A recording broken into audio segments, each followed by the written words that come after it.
Bundan önceki videoda uzun yollar qət edərək Taylanddan Özbəkistana gəlmişdik. Bugün isə artıq Özbəkistandayıq. Özbəkistan Mərkəzi Asiyanın ən maraqlı ölkələrindən biri hesab olunur. Tarixi mədəniyyəti və özünə məxsus atmosferi ilə çox insanın marağını çəkən ölkələrdən biridir.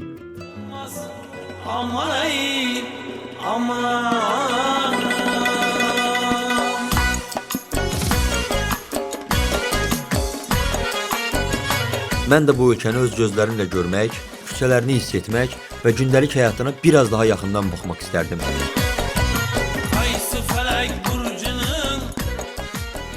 Bu videoda daha çox Özbəkistanın axşam atmosferinə baxacağıq.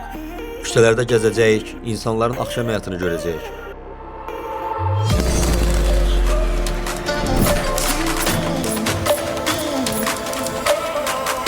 Ailələrin vaxt keçirdiyi məkanlara, restoranlara və şəhərin o saatlardakı görüntüsünə birlikdə baxacağıq.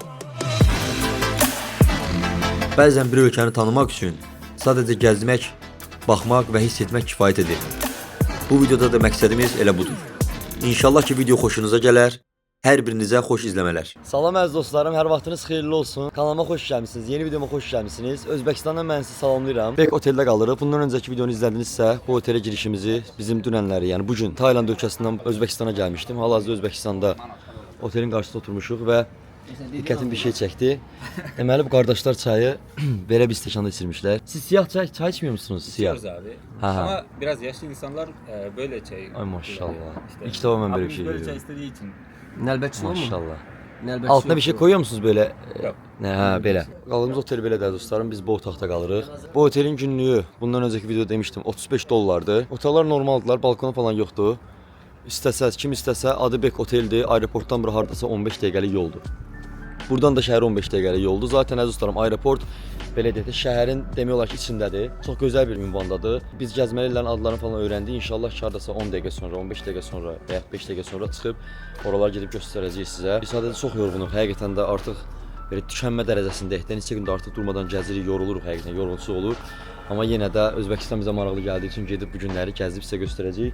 Saat hal-hazırda Özbəkistan vaxtı ilə 8-dir, axşam saat 8-dir. Biz bu ölkəyə saat 1-də gəldik, çatdıq. Çayınızı, kofenizi hazırlayın. Videoya maraqla baxın əziz dostlarım. Mən sizə bu günləri ilk baxışdan Özbəkistan necədir, öz baxış açımdan həm də sizə dəqiqən ki maraqlıdır. Özbəkistanda olmayanlar varsa, Özbəkistana gəlməyi düşünənlər varsa, hər şeyin mən sizə qiymətini və hər bir şeyini göstərəcəm. Hal-hazırda biz Taşkentdə Bek oteldəyik. Abi sağ olsun, çaydan mənə də verdi. Görək bu çayın dadı necədir, mən sizə deyəcəm.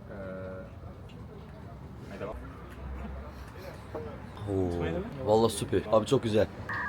Güzel, geçen, güzel. Dobro. $100 bırakın edersin. Geçen, güzel. Çay güzel. Ha. Sevdiniz mi? Ha. Abim belə çölün. Geçen çay düşü oldu. Allah güzeldi.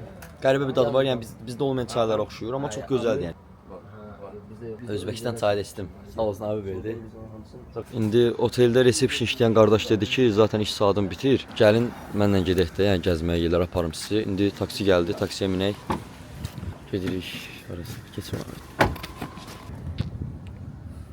Şolar deyirəm yadından çıxmamış sizə deyim. Adətə 6-7 saatlı bu ölkəyə gəlmişik də. Bir dənə mənim diqqətimi çəkən bir şey var. Bunu bilirdim, sadəcə daha da əmin oldum. Yəni bu ölkənin milləti, Özbəkistanlılar Azərbaycanlıları çox sevirlər. Dəhşət çox sevirlər. Yəni bu vaxtda ki maalesef 5 nəfər, 10 nəfər bizdən soruşub haralısınız. Azərbaycanı deyirik, artıq sıraz daha da belə mehriban olurlar, daha da gözəl danışırlar. Hər yeri tanıdırlar, başa salırlar bizdə budur, diqqət edirlər də. Yəni həqiqətən hörmət edirlər. Maşallah qardaş, mən bu milləti sevirəm. Əziz dostlar, Özbəkistana mən əvvəldən də gəlmək istəyirdim. Təsəvvür edin ki, mən 1-2 il əvvəldən girdim, maraqlanırdım ölkəni, insanlarını falan.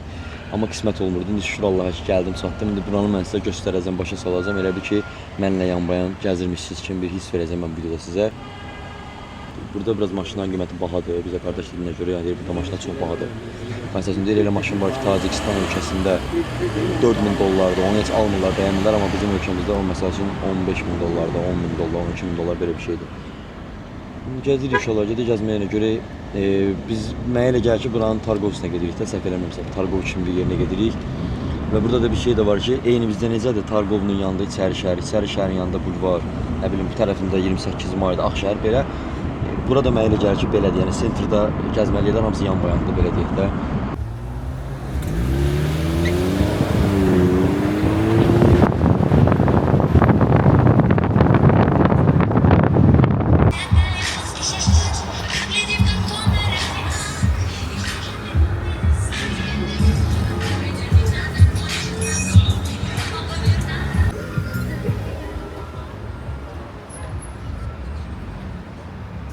taksiden biz düşdük. Belə bir yerə gəlmişik.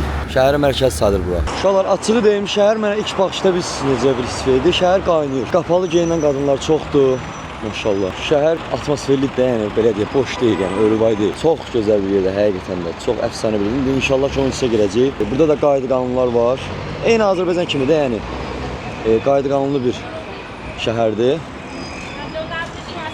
Yəni ilk dəfə Özbəkistanda bu mənzərələri mən görürəm. Yəni sizlə birlikdə. Çox maraqlı, çox gözəldir həqiqətən də. Heç kimə ilişmir, heç kimə belə deyir, sataşmır, eləmir.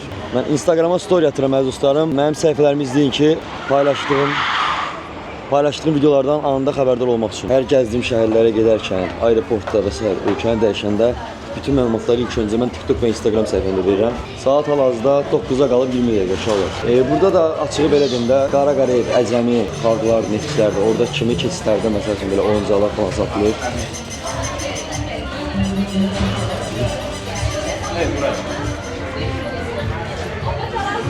Amma kepko millətlər, yəni necə kepko, yəni əyləncəli insanlar da şey deyirlər.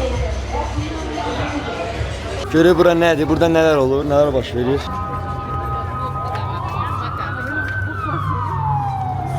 Aa, bura nə gözəldir. Bura girişdə mühafizəçilər dayanıb. Buradan keçirik indi hal-hazırda biz. Kameraya falan sıkıntı yok değil mi? Yok abi. Keçin.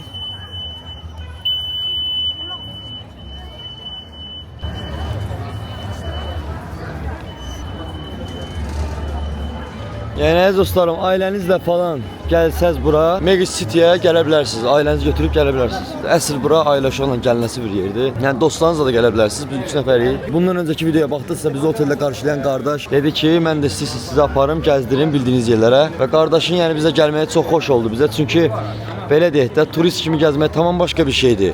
Buraları bilən, buraları tanıyan bir insanla gəzmək tamam başqa bir şeydir və çox gözəl bir şeydir. Ona görə də o qardaşla biz yolumuza davam edirik.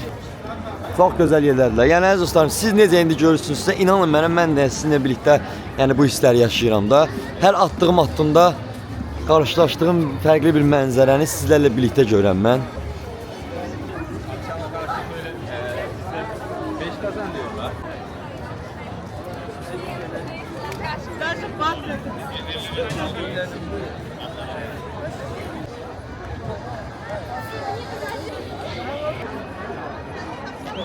Uşaqlar, həqiqətən də bura çox gözəl bir yer, ləzzət eləyir. Hər tərəfdə fərqli bir işıq var, hər tərəfdə fərqli insanlar var.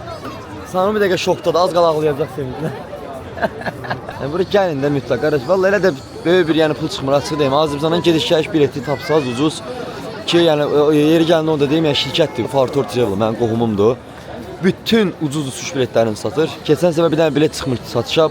Bakıdan Tayland ölkəsindən Bangkok şəhərinə biletin qiymətini söyləyin ki, neçə manat idi Allah? 400 manata, 410 manata. Yəni çox ucuz qiymətə biletlər tapa bilərsiniz. Yəni bu ölkəyə gəlməyə biz gediş-gəliş maksimum 500 manat bilet pulu olsun. 500-600 min manatda məsəl üçün sizin burada gəzməyiniz olsun. Çox da gözəldir. Yeni ölkə görürsünüz, yeni insanlar tanıyırsınız. Yeni dilləri demək olar ki, öyrənirsiniz. Yəni çox gözəl bir şeydir həqiqətən də. Bura ailənizi götürüb bura polnu gələ bilərsiniz. Zaman azalır, hava qaralır. Amma yenə də insanlar çöldədirlər. Eyni bura Targov kimidir. Bizim bildiyimiz Targovumuz burada da belə bir yerdir.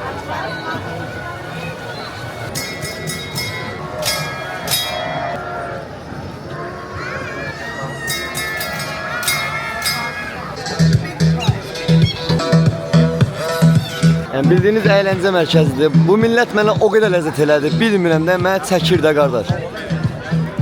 Mənə çəkir də bu millətdə. Hava deyiblər, Allah'ın olsun, ləzzət eləyir. Ləzzət eləyir qardaş, bu millət mənə ləzzət eləyir. Hal-hazırda millətin gündəlik fəaliyyətini göstərirəm. Burada açığı turist çox yoxdur, yəni mən durum sizə deyim, hər yer turisti yox. Əslində mənə bu şey ləzzət edir də, yəni mən yəni o şeyi hiss eləmək istəyirəm ki, mən bunların millətin arasındayım. Mən ümumiyyətlə getdiyim yerlərdə valla gələn turistlərin gəldiyi yerləri göstərmək istəmirəm. Mən bu lokal insanların, yəni buranın vətəndaşı olan insanların gəzdiyi yerləri göstərmək istəyirəm, gündəlik fəaliyyətini göstərmək istəyirəm. Əzizlərim, ümidvaram ki, videonu maraqla izləyirsiniz. Çünki mənə də buralar çox maraqlı gəlir. Bura giriş pulsuzdur, ümumiyyətlə. Bu vaxtda kimi sizə nə göstərmişəm, hamısı pulsuzdur. Yəni girdiniz, gəzdiniz, baxdınız, istədiniz burada yemək falan deyə bilərsiniz. Çox gözəl havası var, sıxmır insanı, isti deyil, nəmli deyil, tərtəmiz havası var. Çox gözəldir. Çox, yəni Özbəkistana qarşı hələ problem görməmişəm. Düz deyəcəksiniz ki, sən nə yatdın, nə yuxu gördün. Yəni deyəcəksiniz ki, sən hələ indi gəlmisən. Nə görmüsən, amma yəni ilk baxış söhbəti vardı. İlk baxışda o insan çəkmə söhbəti vardı içinə belə özünə. İlk baxışdan vallahi deyim mən aeroportda mən açığı biraz qanım qaraydı. Taylanddan çıxıb bura gəldiyimə görə. Necə qanım qaraydı? Taylanddan çıxdığıma görə qanım qaraydı. Dedim ki, bilmirəm, gedib orada biraz gəzərəm. Halbuki mən bu ölkəni istirdim ha. Sadəcə Tayland kimi ölkədən çıxmaq yəni insanı biraz sıxır. Həqiqətən də insan üzgün olur. Yəni nə bilim, oranın çox başqaydı amma bura gəldim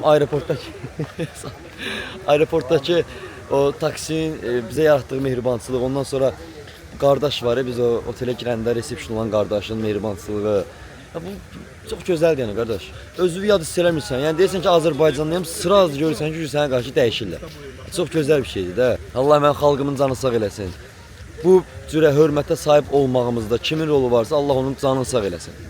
İdmançılarımızın da, bizim vətəndaşlarımızın da, gəzgin insanlarımızın da, elə prezidentimizin də, dövlət işlərimizin də kimin əziyyəti varsa, yəni bu qədər ölkələr, bu qədər dövlətlər bizə hörmət eləyir. Mən bunu sizə tam içtenliklə deyirəm. Mən 22 yaşım var.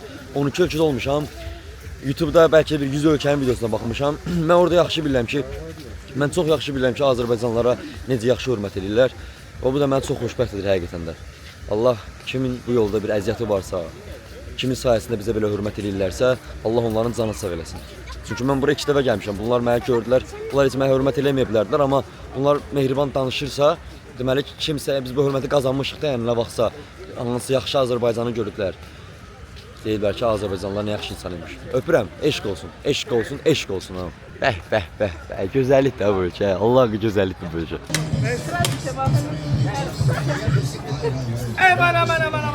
Türklərin restoranı gördüyünüz kimi çox möhtəşəm bir yerdir bura dostlarım mənim, həqiqətən. Elə mənə elə gəlir ki, Özbəkistana, Taşkəndə gəlsəniz, elə birinci bu yerə gəlməlisiniz. Mənə elə gəlir ki. Çünki Özbəkistan bura tam belə deyək də mərkəzi bir yeridir. Salam aleyküm. Taşkəndə gəlib bura gəlməmək ayıbdır. Mega City'dən çıxdıq, belə bir yolu gedirik. Bizə exchange yeri lazımdır ki, pulumuzu dəyişək. Və ondan sonra Samir deyir ki, yemək yeyək. Mən deyirəm ki, mən yeyə bilmərəm. Çünki bundan öncəki videoya baxdıqsa mən səhər özümü saxlayamadım. Getdim sandviç aldım, yedim. Ona görə bilmirəm, yemək yeyə bilərəm yoxsa yox. Kaş yeyə bilim, amma inanmıram. Amma mənə elə gəlir ki, ilkin baxışdan mənə elə gəlir ki, günlük 50 manatla burada yaxşı gəzə bilərsiniz. Bu da pendir də dostlarım mənim. Pendir mi bu? Peynir? Evet. Ha, baxın sonra peynirdir bu. Bilmir var necə bir şeydir, amma yəni pendirdir bu. Biraz şey, biraz alın bakalım. Samir biraz baxmaq istəyir dadımlıq. Hə, usta, bunların dadına baxacağıq. Şişi kimi aldı dadına baxmağa da. Aha, baxın de. Heç mən yeyəcəm. Pendirim biraz şey tam değil mi? Dadına mən baxıram uşaqlar, belə bir şeydir. Aa, pendir, tuşdu biraz. Oo, tuşmuş uşaqlar. Oo. Ay, biz hara gəlmişik ha. İndi əziz dostlarım, pulu dəyişirik hal-hazırda. Evet, burada soruyor bize ne kadar değiştirmek istiyorsunuz diye. 100 dolar yazıyoruz. İşte ondan sonra Özbekçe Şu an indi harası devam etmek gibi. bir dəqiqədən sonra qardaşım milyoner olacaq. Evet. Bax, cəmsi 100 dollar Evet. atırıq. Davam edirik. Bu ölkədə Evet. 100 dolar versən milyoner olursan. Milyondan da yox, adı 1 milyon 200. Evet. 1 milyon 200 min. Əziz dostlarım, yəni bura gələndə Çək, nə qədər bu? baxın bu qədər 100 dollara bu qədər pul verilir. 1 milyon. Exchange yerine gitmeye ihtiyaç yoktur. Belə ya yolun qırağında bank yerlərinə girirsiniz, gəlirsiniz burada Normal qiymətdə də xırdalıqlar. normal qiymətdə yaxşıdır hə? Aha, indi bax. Hələ bunlar hamısı böyük pullardır ha bax. 100 Nə gözəl pullarınız 100 var sizin. Uca milyoner. milyon. Evet. Uca milyoner. 1 milyon. 1 milyon bu. 1 milyon. 1 milyon 100. Yok abi. Ya. Yok bak tamam bir dakika bak. Bak biz zaten para taksi para ödedik. Doğru mu? Tamam. Tamam. Sen bize en güzel iyiliğin oldu ki sen zamanını bize ayırdın, etimize bırakmışsın. Bundan daha güzeli, bundan daha güzel bir şey olmaz. Şimdi senden rica edeceğiz ki bizim bir misafirimiz olsun. Bizim güzel bir restoranımız olsun. Eşmek yiyelim bizim misafirimiz olsun. Tamam mı? Bundan artık bir şey sen. Tamam. Şimdi Bu uşaq sağ olsun əziz dostlarım. Biz taksi ilə bura gələndə taksinin pulunu verdi. Allah canını sağ olsun. Bizim qardaşımızdır, kardeşimiz. İndi bir restoran tapaq. Otura bir restoranda deyir. Yani ne istersiniz yani? Tamam, Güzel yemekleri. ev yemekleri gibi bir Tamam. şeyler yani. Ya bir şey də sizə deyim ki, deyək ki siz Özbəkistana, deyək ki 1000 manatla gəldiniz. Dünyanın harası olursun, təkcə Özbəkistan demirəm də. Getdiyiniz pulun hamısını heç bir zaman dəyişməyin. 100 dollar, 100 dollar, 100 manat, 100 manat. Yəni pulunuz qutara yeniləyin ki, çünki birdən yəni baxmadan nəsə olanda anidən qayıdarsınız falan. Yəni üstünüzdə heç bir zaman o ölkənin çox pulu olmasın, ehtiyac yoxdur elə bir şeyə. Öz belə deyək, getdiyiniz pulu qoyursunuz oteldə. Çölə çıxanda 50 dollardır, 100 dollardır çıxarırsınız, dəyişirsiniz, xərcləyirsiniz, bir tənə yaxın təzədən dəyişirsiniz. Ancaq belə. Yəni o şeyə ehtiyac yoxdur ki, çıxdım, getdim Özbəkistana 1000 manatla, 1000 manatın hamısını dəyişim, elə şey gətirəməyin. Çünki həm də o pulu çox görəndə çox xərcləyirsiniz. Amma belə deyək 50 dollar, 100 dollar çevirəndə artıq siz əlinizdəki pulun qədrini bilirsiniz də, bilirsiniz nə qədər xərcləyirsiniz, nə qədər qalır özünüzə. Yəni bu çox gözəl bir şeydir. Və burada belə bir restoran var, Üsküdar Kebab. Burada mənim gördüyüm qədərilə türk restoranları çox məşhurdur. Yəni siz də əgər həyatınızda dəyişiklik edib, hansı ölkələrə gedib, həm belə deyək də əsas yəni məqsəd gəzib dolana işləməkdirsə, Özbəkistana yollana bilərsiniz, Qazaxstana yollana bilərsiniz. Sadəcə dediyim kimi əsas yəni məqsəd gəzməkdir. Mən məsəl üçün hal-hazırda baxıram, maraqlanıram, görüm hansı ölkə xoşuma gəlsə gedib orada işləyəcəm. Çünki gəncəm və sizə də məsləhət görürəm. Əgər belə deyək də bir müddət yəni çıxıb başqa ölkələr görmək istəyirsə, başqa dinlər, başqa insanlar, başqa dillər öyrənmək istəyirsə və s.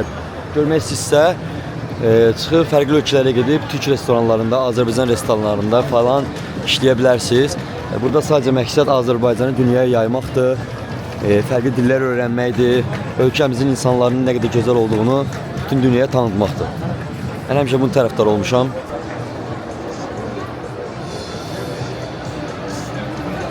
Orada su şovu var uşaqlar.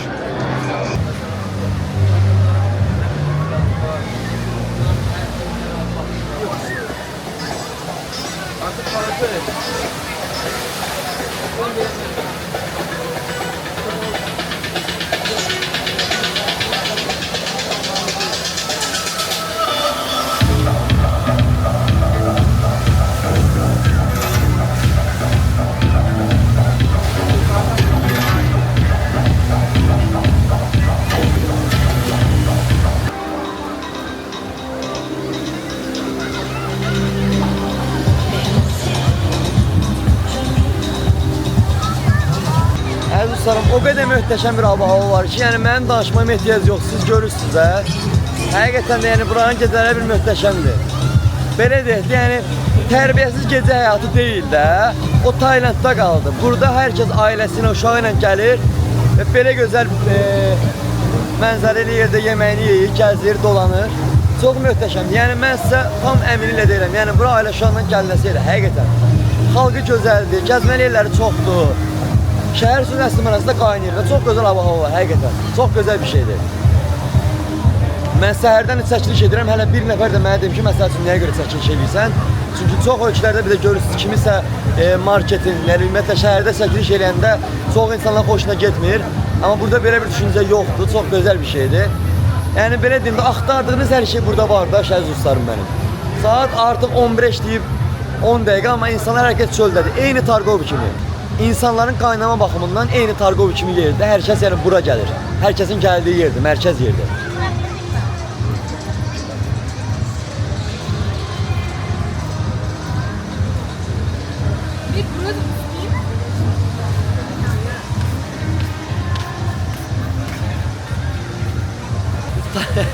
Bizdə Tarkovda necə yəni reskisin şəklini çəkib göstərirlər. Ondan burada da var, məşhur imiş.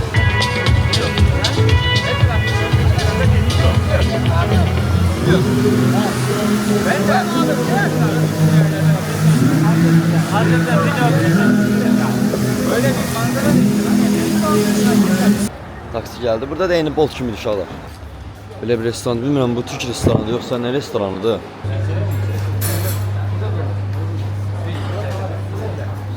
Fark etmez abi. Benim için fark etmez.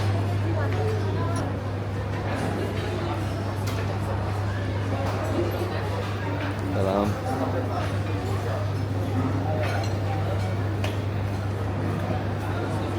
Uşaqlar, mən qiymətləri altı yazacağım videonun altına. Ha, koy olsun. Koy, olsun. koy. Ha. Bunlar Abi bak, farkları ne? Bunlar koyuna koy deyir. Mesela bu abi düğünde yapılacak pilav. Bu da senin dediğin gibi çayhan. İşte.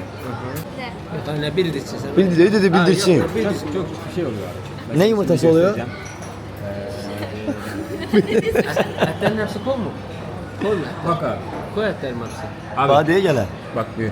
Diğerine de bildirsin yumurtası. Yoksa Ha, bildirsin yumurtası. Evet. ha, bildirsin yumurtası olmuş. Ya bildirsin ben bilmiyorum da abi. Dedim ya Ha. benim Türkçem o kadar iyi değil. Ha, bildirsin bildirsin. Bu divarda gördüğünüz şeyler mənə elə gəlir ki, Özbəkistanın mədəniyyətinə aid bir şeydir, yoxsa nədirmi? Divarda belə şeylər var. Çox bəyəndim buranın dekorasiyasını həqiqətən əziz dostlarım. Yəni dediyim kimi də bu yerlərin adını götürün, baxın. Əgər siz də bu ölkəyə gəlsəniz, ailənizlə falan, uşaqlarınızla gəlib belə yerlərdə yemək yeyə bilərsiniz. Mən çox tövsiyə edirəm. Çox məsləhət görürəm bu ölkəni. Heç kim ismi işi yoxdur. Çox gözəldir həqiqətən də. Və burada divarda gördüyünüz kimi belə Özbəkistana aid geyimlər var. Ki mən də istəyirəm bu geyimlərdən birini alım və Azərbaycana gələndə geyinim. Çox insan verirlər. Salam aleykum. Çox insan verirlər, amma mən həqiqətən də çox istəyirəm. Salam. Çox gözəldir Özbəkistan həqiqətən də. Bu nə eti? Sevmiyor musun? Bu nə eti? At eti satanı tuturlar. Tutukluyorlar ha. Gerçekten. At eti satanı tuturlar. Poliste At eti satıyorsun ya, at kestin sen tutuklanıp gideceksin hapse. Valla ben bilmiyordum. Bizden at yiyelim. Əziz dostlarım, bu gördüğünüz kimi at ətidir. Bu da bildirsin yumurtası. Əziz dostlarım, həyatımda ilk dəfə at əti yeyəcəm və bunu sizə göstərəcəm. Hansıdır? Və bir diğer yemeğimiz geldi. Zeytun. Bu nə ətindendir? Ha? Bu zeytinli abi. Ha, bu Deməli, zeytin, bu da qoyun əti. Bu birinci bu. Bu budur. Hansıydı buydu? Ha, o da. Evet. Zığır yağında pişirilmişti. Evet. Bu birincidir. Evet. Bu nedir burada? Düğün. Yani düğünde yapılacak pilav. Ne de? Düğünde. Düğünde. Toyda ha, toy düğün. Bu da böyle bir şeydir. Bu da Bu nə ətindendir görəsən? Bu da hamısı koyun. koyun, hamısı koyun. Ha. Bu zeytunludur. Evet. Bu da zeytunlu olandır. Tamam. Əziz dostlarım, at ətini mən heç vaxt at əti heç vaxt yeməmişəm. Çox maraqlı həqiqətən. Taylandda getdim, kurt falan yedim. Həyatımda ilk dəfə at əti yeyəcəm. Çox maraqlı gəldi mənə həqiqətən də. Həyatımda ilk dəfə at əti yeyəcəm. Görün dadı necədir.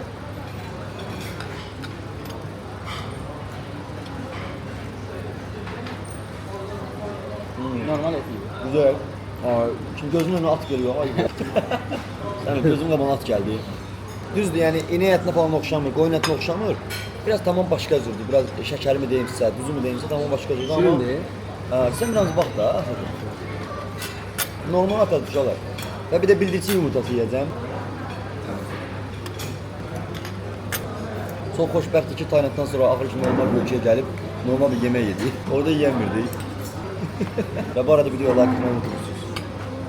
Buradakı ortalama maaşlar, insanların maaşı en düşük ne kadar? Garsondur, barmen, baristadır mesela yani böyle insanlar ne kadar maaş alıyor yani aylık? Özbek parasında 4 milyon falan alıyorlar. Yani dolara çevirdiğinizde 350 falan oluyor. Düşük olan. 350 dolar yani 350 dolardan başlıyor diyelim. Başlıyorlar, tahminen. evet. Gençler 350 dolardan başlıyor. Evet. Şimdi ben öyle görüyorum ki 350 olmaz da yani mesela bir şeyin ustası varsa, aşçı varsa ve iyi barmen varsa, iyi müzisyen falan yani biraz daha da bence yüksek alır. Evet. Az olan 350 alıyorlar 350 abi. ondan Ortalama 500 dolar. Eğer iyi aşçıysan abi işte çalıştığın lokantaya bakarsın abi. Eğer mesela pahalı yerler var bildiğiniz gibi. Orada mesela aşçıların maaşı da biraz pahalı olur. Yani en yüksek aşçı olan bence 1000 dolar falan oluyor. Bence yok biraz yüksekleri var. Ben Montenegro'da yaşadığım zaman Tamam. benim Serdar abi vardı lahmacuncuydu. Özbekistan'dan biriyle konuşuyordu. Özbekistan'da yaşayan Türk arkadaşın maaşı 2000 dolardı. 2000 dolar.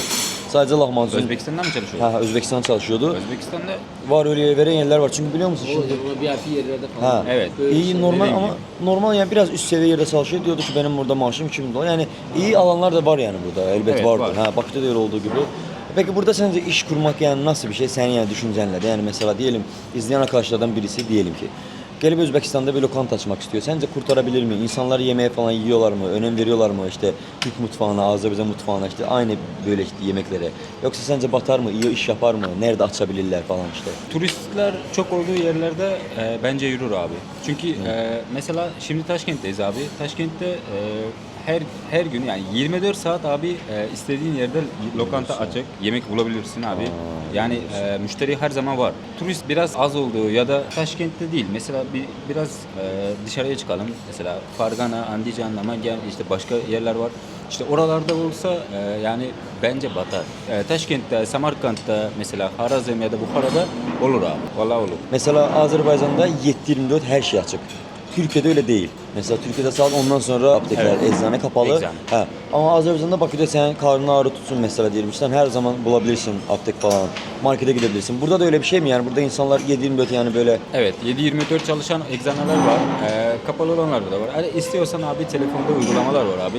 Mesela taksi sipariş edeceksin Aha. ya. İşte onu arayacaksın. Abi yolda açık bir eczane varsa bana böyle bir mesela ilaç falan kendin sokağa çıkmana da gerek yok aslında. rahat. Çok rahat. Yani Bakü'de rahat, de öyle. evet. Ha, getiriyorlar getiriyor. Süper. Yani normal o zaman böyle diyeyim. İnsanların burada çalışanların aylık maaşı $350, $600 arası. En az olan 350. 350 dollar, hardasa belə deməzdim, 500-600 manatdan başlayır, hardasa 800-900 belə qalxır. İşte burada kurmak isteyen insanlar yani kurabilirler. Yani peki bir şey biliyorsun, bir insan gelse diyelim burada 5 tane araba alsa, onu taksi gibi verebilir mi? Yani taksi gibi kullandırabilir mi? İşte mesela. Evet, kullandırabilir. Ha, bak gəlib yəni burada maşın ala bilərsiniz, maşınları siz taksiyə verə bilərsiniz. Yəni iş qurmaq istəyən insanlar üçün mən bunu ilk baxışdan dedim ki, mənə elə gəlir ki, yaxşıdır. Çünki yəni şəhər qaynayır da, yəni hər gün burada turistlər də gəlir, yemək falan yeyirlər, yaxşıdır. Teşekkür ederim kardeşim. Çok Sağ ol abi. minnettarım. Deməli dostlarım, indi Özbekistanın pullarını göstərik sizə. 5 minlik, 10 minlik. Aha, bax, 50 min belə göstərir. Çox gözəl pullar var həqiqətən də. Wow. Özbekistanlılar rəngi seviyordum böyle renkli geyimləri, renkli binaları falan. Evet. Bence evet. Çünkü her yerde yani renk var. Her yerde. Şu an həqiqətən də bu ölkə rəngi seviyor. Bu uşaqlar 100 100 bin ne min. değil ha? 100 bin 14 tane. 100 min ondurma olsun. Məzələnmə. 100 bin 14 Bax dostlarım 100 min nə 100 min nədir adı? Son. Son ha. Evet, son. Ha. 100 min son. 28 manat. Aha. En büyük 100 min paranız son var. 14 manat edir əziz dostlarım. 200 min də 28 manat. 28 manat. 200 manat. Aha. 200 min Burada son orada kasa verirlər. biliyorum, burada yok. Doğrudan. Əziz dostlarım bir dənə gördüyünüz 100 min 14 manatdır. Sizdə qəpik var, kuruş var mı kuruş? Var abi. Ya bu kuruşta zaten. Yenə dəmirdir. Kuruşun abi. Var abi. Var mı o da? Evet. 1000 son. Ama gözükmüyor çünkü onun gerek yok. Kullanmıyor mu? Yani kim kullanacak? Taksimiz də gəldi. Salam aleyküm. Şarkıya bak. Qəşəng mahnılar var ya Samir hə? Mahnı zövqləri qəşəngdir. Hə dostlarım, otelə də çatdıq, Bek Otel. Artıq mən videomu burada sonlandırmaq istəyirəm. İzlədiyiniz üçün sizlərə çox təşəkkür edirəm əziz dostlarım mənim. Videoya like atıb kanala abunə olmağı qəti şəkildə unutmayın. Sizləri sevirəm, Allah canınızı sağ eləsin. Allah kimin arzusunda, hansı ölkəyə getmək, hansı ölkədə gəzmək, hansı ölkədə yaşamaq, nə işi qurmaq, nə arzunuz varsa Allah inşallah sizə yaxın bir zamanda hər birisi qismət eləsin əziz dostlarım. Özünüzə müğayət olun, Allaha əmanət olun. İnşallah ki bundan sonraki videoları izləmədə qalın. Sizə söz verirəm, əfsanə videolar gələcək. Hər şey yaxşı olacaq. Və əsasən də bundan öncəki videoları girib izləyin. Azərbaycana çıxdığım gündən ta ki bu günə qədər xaricdə necə yaşamağa başlamışam, necə işləməyə başlamışam, necə dil öyrənmişəm, necə ölkələri gəzirəm, bunları göstərirəm. 12-ci ölkəm Özbəkistandan sizə qucaq dolusu salamlar. Öpürəm əziz dostlarım.